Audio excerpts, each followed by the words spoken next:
जिस दिन एक कंपनी ये कह रही थी कि बिटकॉइन का एक हस्तांतरण बिक्री नहीं था, उसी दिन उसके खजाने से 2,628 सिक्के और निकल गए।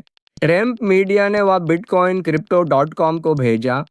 इससे 7 महीनों में उसकी बताई गई बिक्री 7,000 सिक्कों के पार चली गई और उसके पास 4,000 से कुछ ही ज़्यादा बचे हैं। एक अलग बयान में कंपनी ने कहा कि उसी एक्सचेंज को भेजे गए 165 मिलियन डॉलर बिक्री थे ही नहीं। मई की एक मिलती जुलती कार्रवाई को उसने व्यापक कारोबारी रणनीति का हिस्सा बताया। कंपनी ने न तो प्राप्त रकम बताई और न ही ताज़ा हस्तांतरण की कोई वजह दी। इसलिए अब दोनों बयान अगल बगल खड़े हैं। एक हस्तांतरण जिसे सामान्य रणनीति कहा गया और बताई गई बिक्रियों की एक कड़ी जिसने जनवरी से कंपनी का बिटकॉइन खजाना करीब 2/3 घटा दिया।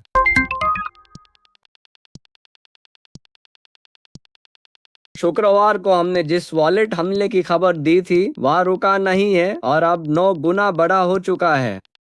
गैलेक्सी रिसर्च के मुताबिक चोरी की तीसरी लहर ने देखी गई हानि को करीब 1,367 बिटकॉइन तक पहुंचा दिया है, जो 4,585 अलग अलग पतों से निकाले गए। यह करीब 88 मिलियन डॉलर बैठता है और शोधकर्ता चेता रहे हैं कि हमला अभी इसी वक्त चल रहा है। इससे भी अजीब बात यह है कि लोग कैसे प्रतिक्रिया दे रहे हैं। क्रिप्टो क्वांट ने दर्ज किया कि करीब 39,600 बिटकॉइन छोटी लेन देन में हिले, जो FTX के ढहने के बाद इस तरह का सबसे बड़ा प्रवाह है। बस इस बार दिशा उल्टी है।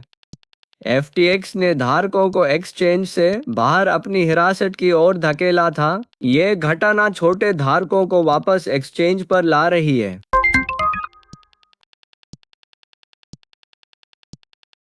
दुबई के एक अकेले एक्सचेंज ने ईरानी राज्य से जुड़े एक नेटवर्क की ओर से 4 अरब डॉलर से ज्यादा हस्तांतरित किए, ऐसी खबर है। रॉयटर्स की जांच के मुताबिक शेलबिट नाम के इस प्लेटफॉर्म ने उसमें से करीब 676 मिलियन डॉलर बाइनेंस के वॉलेट में भेजे, जिसे वह प्रतिबंधों से बचने की कार्रवाई बताती है। बड़ी रकम मई 2024 से संसाधित हुई उस नेटवर्क के जरिए जिसे रॉयटर्स ईरानी जुए की साइटों, देश के केंद्रीय बैंक और इस्लामी क्रांतिकारी गार्ड कोर से जोड़ती है। यहाँ ये साफ कहना जरूरी है कि आरोप किस पर है और किस पर नहीं। रिपोर्ट शेलबिट की अपनी गतिविधि से जुड़ी है और बाइनेंस उसमें हस्तांतरण की मंजिल के रूप में आता है, आरोपित पक्ष के रूप में नहीं। रिपोर्ट में कहीं भी बाइनेंस पर किसी गड़बड़ी का आरोप नहीं लगाया गया है। ये भेद इसलिए अहम है क्योंकि इसके नीचे एक कठिन सवाल बचा रहता है। अभी सब्सक्राइब करें